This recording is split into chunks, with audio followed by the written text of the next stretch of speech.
These latest headlines from ABC15 are sponsored by Lerner and Rowe Injury Attorneys. One call, that's all. I'm Faye Fredericks with your top stories from ABC15 Arizona. As we get ready for rain and potential flooding in the valley and around our state, ABC15 wants to help you stay prepared. You can load up on sand at several locations throughout Maricopa County. More than a dozen locations are offering free sand to people who need it. The Aguila and Buckeye Valley Fire Departments even have bags available because any other location, you will need to bring your own bags.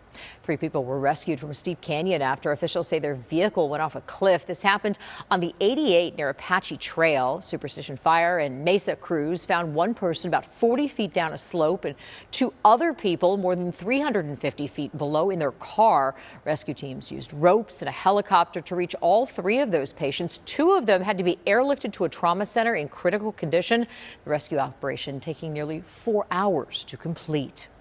Our team has covered the safety issues surrounding State Route 88 and cars going over the cliff there for years now. In fact, parts of SR 88 have guardrails, but most don't. In September, Adam Klepp spoke to community members who are now pushing for adding more guardrails on that road. But ADOT told him State Route 88 is designated as a historic roadway, which means making changes there would be difficult. A divided government erupting in the halls of Congress. We first showed you this video 24 hours ago. So I'm anxious to administer the oath to her as soon as you guys vote to open the government. You don't want to be on Epstein discharge. How much? It's totally absurd. You guys are experts at red herrings and distraction. No, there's nothing to do with Epstein. Yeah, it's just part of it. House Speaker Mike Johnson getting into a heated exchange at the Capitol Wednesday, arguing with Arizona Senators Mark Kelly and Ruben Gallego about swearing in Representative-elect Adelita Grijalva. It's now been more than 2 weeks since her election, and she still hasn't been sworn into office.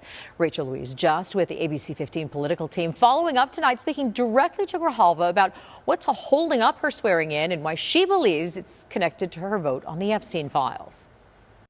16 days after she was elected with a wide 40-point victory, Representative-elect Adelita Grijalva is still not a member of Congress. At this point, I just want to get sworn in. Right now, I need to be able to get to work. Speaker Mike Johnson has given several reasons for the delay, including that the House is in pro forma session, brief meetings with no legislative business. However, back in January, Johnson swore in 2 Republican members of Congress during pro forma. His explanation. They were here on a day, they had their families here, they had a scheduled day for the oath of office. Do you bring your family to D.C. and see if that works? Would that work?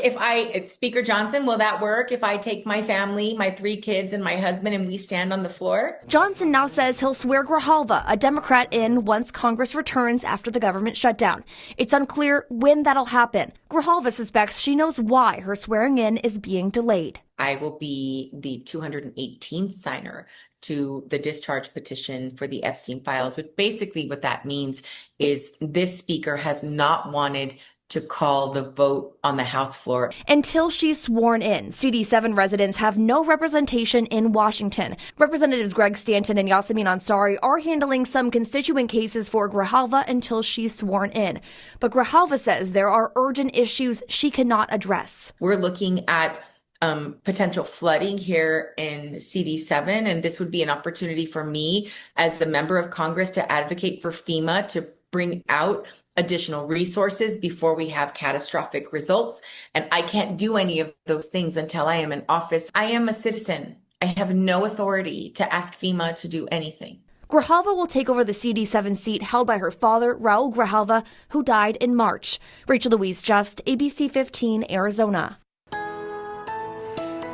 Storm chances continue for the end of the week and all the way through our weekend around the state, with the heaviest rain just to the north of the Phoenix area. But we're expected to get up to an inch, maybe an inch and a half of rain in some areas as we head through the next 24 hours. The flood watch is going to be in place for the areas you see highlighted here on the map in green.